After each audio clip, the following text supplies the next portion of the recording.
तो hello guys, इस video में हम लोग देखेंगे जो सीबीएसई अनाउंसमेंट किया उसका कुछ इंपॉर्टेंट पॉइंट्स। तो पहला पॉइंट आता है कि CBSE exam result of class 10th and 12th will be delayed by 2 months and are likely to be out by July 15।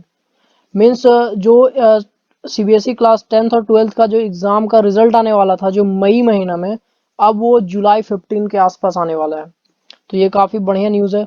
और मार्क्स का जो क्राइटेरिया है, क्योंकि बहुत सारे स्टूडेंट्स एग्ज़ाम दिए और बहुत सारे स्टूडेंट्स एग्ज़ाम नहीं दिए, तो जो स्टूडेंट्स एग्ज़ाम दे दिए हैं, कुछ सब्जेक्ट का कोई पूरा दे दिए हैं, तो उसका जो मार्क्स क्राइटेरिया है वो सीबीएसई ने बताया है।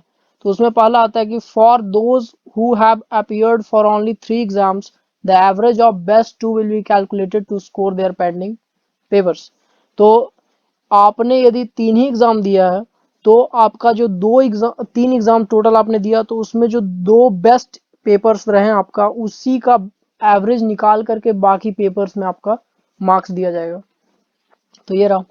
नेक्स्ट है for those who have appeared for more than 3 exams the average of best 3 will be calculated to score their pending papers.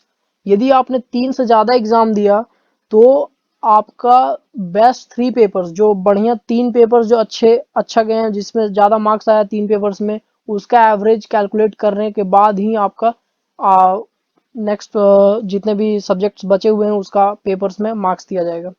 तो ये यदि आपने 3 एग्जाम दिया टोटल, तो 2 बेस्ट 2 का एवरेज निकाल करके आपका रेस्ट पेपर्स में मार्क्स दिया जाएगा। यदि आपने 3 से ज़्यादा दिया है, तो बेस्ट 3 का एवरेज निकाल करके रेस्ट पेपर्स में मार्क्स दिया जाएगा। Next, while class 12th students can appear for improvement, जो इम्प्रूवमेंट एग्जाम देना चाहते हैं वो भी होगा, लेकिन यदि पॉसिबल हो पाएगा तभी सीबीएसई लेगा, इसका कुछ आगे बताया नहीं गया है। तो यहाँ पे एक चीज़ और मैं बताना चाहता हूँ कि इससे किसी को घाटा भी है, किसी को नुकसान मतलब फ़ायदा भी है, ठीक है। तो घाटा किन लोगों के लिए, जो लोग किसी एक सब्जेक्ट को ही फोकस करते थे सीबीएसई का रिजल्ट अपने अच्छा करने के लिए, ठीक है। तो जैसे कि आपने बढ़िया सब्जेक्ट का एग्जाम जो लिख दिया, उसका तो अच्छा मार्क्स आ जाएगा। जो जिसका खराब सब्जेक्ट जो सब्जेक्ट वो फोकस करना चाह रहा था, वो सब्जेक्ट का एग्जाम दिया ही नहीं, तो उसमें भी वो बाकी जो वर्स्ट सब्जेक्ट थे उसके उसके अकॉर्डिंग ही मार्क्स आ जाएगा, तो उससे उसका रिजल्ट प्रभाव पड़ सकता है। तो और एक चीज़ और मैं बताना चाहता हूँ, इंटरनल परफॉर्मेंस जो होता है स्कूल में, उसका कोई लिंक नहीं है इससे।